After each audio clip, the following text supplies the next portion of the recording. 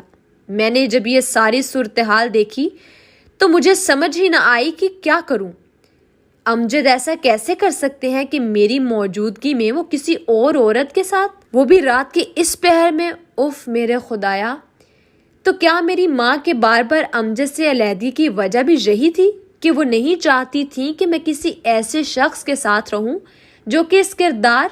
اس سے آگے میری عقل کچھ بھی سمجھنے سے قاصر تھی، کیونکہ میں مزید کچھ بھی سوچنا نہیں چاہتی تھی۔ دیکھو مدیحہ، تم جو کچھ بھی سمجھ رہی ہو نا، ایسا تو کچھ بھی نہیں ہے۔ تمہیں یقیناً کوئی بہت بڑی غلط فہمی ہوئی ہے۔ میں نے دائیں ہاتھ کے اشارے سے امجد کو خاموش رہنے کو کہہ دیا۔ بس اب مزید اور کھیل نہیں کھیلنا میرے ساتھ، بہت ہو گیا ہے۔ میں یہاں بھی ایک منٹ بھی نہیں رکوں گی۔ مجھے یہاں سے اسی دن چلے جانا چاہیے تھا جس دن میری ماں نے مجھے آپ سے علیحدہ ہونے کو کہا تھا۔ امجد نے محبت سے میرا ہاتھ پکڑا اور کہنے لگے کہ ایسا کچھ بھی نہیں ہے، اگر کچھ ایسا ویسا ہوتا بھی تو میں تم سے شادی کیوں کرتا؟ لیکن میں اس وقت کچھ بھی سننے کے موڈ میں نہیں تھی۔ میں نے امجد کو ایک طرف کیا اور دروازہ اندر سے بند کر کے خود کو اسی کمرے میں بند کر کے بیٹھ گئی۔ امجد دروازہ پیٹتے رہے، لیکن میں نے بھی دروازہ نہیں کھولا۔ جیسے ہی صبح ہوئی میں نے اپنا ضروری سامان، جس میں چند جوڑے ہی شامل تھے، وہ لیا اور ماموں کے گھر چلی گئی، جہاں ممانی سے سامنا ہوا۔ انہوں نے بڑی محبت سے کمرے میں بٹھایا اور بتایا کہ تمہارے ماموں کچھ ہی دیر میں آتے ہی ہوں گے۔ ابھی کچھ ہی دیر گزری ہوگی کہ ماموں جان بھی آ گئے۔ میں ان کو دیکھتے ہی تڑپ کے ان کی جانب لپکی اور ان کے سینے میں اپنا سر چھپا لیا۔ بڑی دیر تک یوں ہی سسکتی رہی۔ ماموں کے تسلیاں دینے پہ خود کو قابو میں کیا اور ماموں کی ہدایت کے مطابق خاموش ہو کر ایک کمرے میں جا کر بیٹھ گئی۔ جب کھانا کھا لیا تو ماموں میرے پاس آئے اور ساری بات پوچھی۔ میں نے بھی حرف بحرف سب کچھ بتا دیا۔ میں ایک دفعہ پھر سے بے تحاشا رونے لگی اور ماموں کو امی کے بھی آخری الفاظ بتانے لگی۔ ماموں بھی یہ ساری صورتحال سن کر بے حد چپ کر گئے اور کہنے لگے کہ ابھی آرام کرو، اس موضوع پہ پھر بات کریں گے۔ میں نے کھانا کھا لیا تھا، اب کچھ دیر کے لیے آرام کرنا چاہتی تھی کیونکہ میرا دماغ بے حد سویا ہوا تھا۔ میں اسی کمرے میں سونے کی کوشش کرنے لگی۔ وقت کب گزر گیا پتہ ہی نہ چلا۔ آنکھ تو جب کھلی جب میں نے ماموں اور ممانی کو ایک دوسرے سے باتیں کرتے ہوئے سنا۔ ممانی کہہ رہی تھیں کہ پہلے تو آپ اپنی بہن کی وجہ سے خاموش تھے، اب وہ اس دنیا میں نہیں ہے، بہتر تو یہی ہے کہ اب مدیحہ کو سب کچھ بتا دیں، اب تو اس سے کچھ بھی چھپانے کا کوئی فائدہ نہیں ہے۔ کیا چھپایا جا رہا ہے مجھ سے؟ میں نے خود سے ہی سوال کیا۔ میرے قدموں کی چاپ سے وہ دونوں بری طرح چونک گئے تھے۔ میرے مزید قریب جانے پہ وہ دونوں خاموش ہو گئے اور ماموں نے مجھے اپنے پاس بیٹھنے کو کہا۔ میں ان کے پاس بیٹھ گئی تو ماموں ادھر ادھر کی باتیں کرنے لگے۔ ان کے ذہن میں نہ جانے کیا چل رہا تھا، مجھے کچھ بھی سمجھ میں نہیں آیا۔ شام کے وقت میں ممانی کے ساتھ باورچی خانے میں گئی تاکہ کچھ ہاتھ بٹا سکوں، لیکن ممانی نے مجھ سے کہا کہ میں کمرے میں جا کر آرام کروں تاکہ کچھ ذہن تر و تازہ ہو سکے۔ میں کمرے میں جا کر لیٹ گئی اور پھر رات تک وہیں پہ ہی لیٹی رہی۔ مجھے کچھ بھی اچھا نہیں لگ رہا تھا۔ اماں بہت ہی یاد آ رہی تھیں کہ اماں کو یاد کرتے کرتے ہی نہ جانے کب آنکھ لگ گئی، پتہ ہی نہ چلا، لیکن رات کو ملتی جلتی آوازوں نے مجھے جگا دیا تھا۔ میرے پیر ہی سن ہو گئے جب میں نے ماموں کے گھر سے امجد کو نکلتے ہوئے دیکھا اور اس کے ساتھ وہی نقاب والی عورت موجود تھی۔ میرے پیروں تلے جو ایک زمین کا ٹکڑا تھا وہ بھی نکلنے کو تیار تھا کہ بات ہی کچھ ایسی تھی۔ اس دفعہ میں نے اس وقت شور مچانے سے گریز کیا، بلکہ موقع کی تلاش میں رہی کہ اس دفعہ کوئی بھی بے وقوفی نہیں کرنی ہے۔ اگلے 2 دن تک بالکل ایک جیسی ہی صورتحال رہی، لیکن جیسے ہی تیسری رات شروع ہوئی، اس رات میں سر شام ہی سو گئی تھی کہ جب ٹھیک رات کے 11 بجے تو ایک بڑی عمر کا شخص امجد کے ساتھ ماموں کے گھر میں داخل ہوا۔ انہوں نے داخل ہوتے ہی ساتھ والے کمرے میں جانا پسند کیا۔ وہ جوں ہی ساتھ والے کمرے میں گئے، میری چھٹی حس نے بیدار ہونا شروع کر دیا۔ میں نہ چاہتے ہوئے بھی آگے بڑھتی گئی۔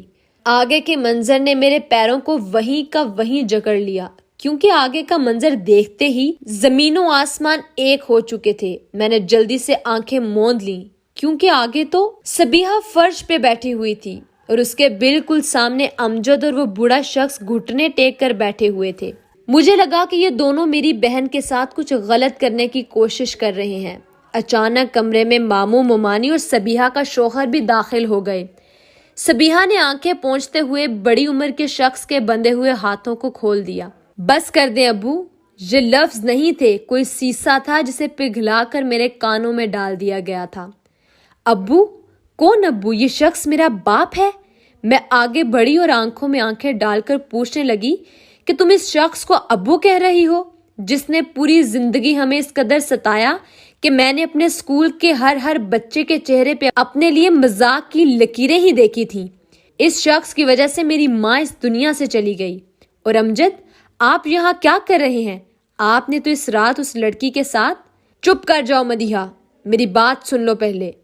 امجد نے مجھے انگلی کے اشارے سے چپ رہنے کو کہا۔ مجھے معاف کر دو میری بیٹی۔ وہ بڑی عمر کا شخص میرے سامنے ہاتھ جوڑے بیٹھا تھا کہ اس نے تاحیات سکون کا ایک بھی سانس ہمیں نہیں دیا۔ مدیحہ میری بچی، میں ہی وہ بدقسمت شخص ہوں جسے تمہارا باپ ہونے کا شرف حاصل ہوا، لیکن اس نے دنیاوی مفادات کے عوض ان رحمتوں کو اپنے سایہ میں ہی نہ آنے دیا۔ میں خاموشی سے اس شخص کی باتیں سن رہی تھی کہ جب سب کچھ ختم ہو جاتا ہے تو پھر اختتام لوگ اچھا کرنے آ جاتے ہیں تاکہ آخرت میں سرخرو ہو سکیں۔ آج سے 30 سال پہلے جب ہماری شادی ہوئی، یعنی میری اور تمہاری ماں کی، تو مجھے تب سے ہی تمہاری ماں پہ شک رہنے لگا تھا کہ شاید وہ کوئی اچھی عورت نہیں ہے۔ ایک دن میں نے اسے امجد کے والد کے ساتھ دیکھا جو کہ اس کا دور کا رشتہ دار تھا۔ بس میں نے آؤ دیکھا نہ تاؤ جھٹ سے اسے طلاق دے دی۔ پھر میں نے شادی کر لی، لیکن جانتی ہو کس کے ساتھ؟ امجد کی ماں کے ساتھ، کیونکہ اس کے باپ کی اچانک موت ہو چکی تھی۔ اب میرے پاس امجد کی صورت میں ایک بیٹا تھا، لیکن وہ جو ایک پچھتاوا تھا نا، وہ تا حیات میرے ساتھ رہا تھا کہ اس نے مجھے اندر تک توڑ کر رکھ دیا۔ میں تم لوگوں سے ملنے کو ہر پل ترستا تھا، کیونکہ میں نے ایک غلط کام کیا تھا اور اس غلط کام کی سزا بھی پائی تھی، لیکن اب میں اسے سدھارنا چاہتا تھا۔ پھر میں نے سبیحہ سے امجد کی شادی کا فیصلہ کیا۔ جب میں تمہاری ماں سے فون پہ بات کی تو وہ کہنے لگی کہ میں بڑی بیٹی کا رشتہ طے کر چکی ہوں۔ خیر، میں نے سوچ لیا کہ اب چھوٹی بیٹی کی دفعہ میں نے ہرگز موقع ہاتھ سے نہیں جانے دینا، اس لیے میں تمہارے ماموں سے ملا کیونکہ میرے پاس اور کوئی راستہ ہی نہیں تھا۔ میں نے ان سے کئی ملاقاتیں کی اور پھر امجد کا رشتہ تمہارے ماموں کے توسط سے ہی تمہاری ماں تک پہنچایا۔ رشتہ منظور کر لیا گیا، لیکن جب اسے شادی کے بعد ہی پتہ چل گیا کہ امجد میرا بیٹا ہے تو وہ خود کو کوسنے لگی اور تم سے کہنے لگی کہ اپنے شوہر سے علیحدہ ہو جاؤ، کیونکہ اس کے ذہن میں یہی تھا کہ انجانے میں شاید ہم لوگوں نے خدا نخواستہ بہن بھائیوں کی آپس میں شادی کر دی ہے۔ حالانکہ امجد میرا بیٹا نہیں ہے، بس اس کو میں نے پال پوس کے جوان کیا اور اسی وقت سوچ لیا تھا کہ جوان ہوتے ہی اپنی کسی ایک اولاد کی شادی اسی سے کروں گا۔ ہم یہ حقیقت تمہاری ماں کو بتانے ہی والے تھے، لیکن اس نے دل میں ایک صدمہ بڑھا لیا تھا کہ اسے یا تو وہ جینے کا موقع ہی نہ ملا۔ امجد کو میں نے اچھی طرح سے سمجھا دیا تھا کہ کسی طرح سے ساس کی خدمت کرنی ہے۔ اب اس کی ذہن میں یہی تھا کہ شاید امجد میری سگی اولاد ہے اور تم سے رشتہ جوڑ کر کوئی گناہ سرزد ہو گیا ہے، اسی لیے یہ سوچ ہی اسے اندر تک کھائے جا رہی تھی اور وہ ایک رات اچانک ہی اس دنیا سے چلی گئی بنا کسی سے کچھ کہے۔ ہاں، اس نے یہ وصیت کی تھی کہ کسی بھی رشتہ دار کو اس کا منہ نہ دکھایا جائے، خاص طور پہ مجھے، کیونکہ میں تو ویسے ہی اب اس کے لیے نامحرم ہو چکا تھا۔ باقی جب تم نے امجد کے ساتھ کسی لڑکی کو دیکھا تو وہ دراصل میری بیٹی یعنی کہ تم لوگوں کی بہن ہے، جو کہ میری دوسری بیوی یعنی امجد کی ماں میں سے تھی۔ وہی رات کی تاریکی میں تم سے ملنے آتی تھی، لیکن ناکام ہی رہی، کیونکہ اسے تم سے غائبانہ سی محبت تھی جو کہ میں نے اس کے دل میں تمہارے لیے ڈال دی تھی۔ دیکھو، وہ آج بھی یہاں پہ موجود ہے۔ جیسے ہی میں نے پیچھے مڑ کر دیکھا تو مجھے لگا کہ جیسے میری ماں میرے بالکل سامنے کھڑی ہے۔ وہی نئے نقش، وہی ہاتھ پیر۔ میں اللہ کی قدرت پہ حیران ہو رہی تھی کہ کوئی اس حد تک کیسے مل سکتا ہے۔ ماموں آگے بڑھے اور کہنے لگے کہ اب ساری حقیقت تم لوگوں کے سامنے ہے۔ میری بہن تو اس دنیا میں نہیں رہی، لیکن تم لوگ اگر مل جل کر رہنا چاہو تو رہ سکتے ہو۔ مجھے اپنے باپ سے یہ سب سن کر بھی کوئی خاص محبت نہیں ہوئی۔ ہاں، اتنا ضرور تھا کہ میں نے امجد کے ساتھ رہنے کا فیصلہ کر لیا تھا، لیکن اپنے باپ کے ساتھ رہنے کا ہرگز نہیں، کیونکہ جو کچھ بھی تھا میری ماں نے مصیبتوں کے پہاڑ اس شخص کی وجہ سے ہی برداشت کیے تھے نا۔ ابا جی میرے سامنے ہاتھ جوڑے کھڑے تھے اور میں آسمان کی جانب دیکھ رہی تھی، جہاں انصاف کی بارش برسنے کے بعد اب فضا سانس لینے کے قابل ہو چکی تھی۔ اگر آپ کو ہماری آج کی کہانی پسند آئی ہو تو ویڈیو کو لائک کیجئے، کمنٹ سیکشن میں اپنی قیمتی رائے کا اظہار کیجئے اور ہمارے چینل کتاب کہانی کو سبسکرائب کرنا مت بھولیے۔ ملتے ہیں کل ایک نئی دلچسپ کہانی کے ساتھ۔ اللہ حافظ۔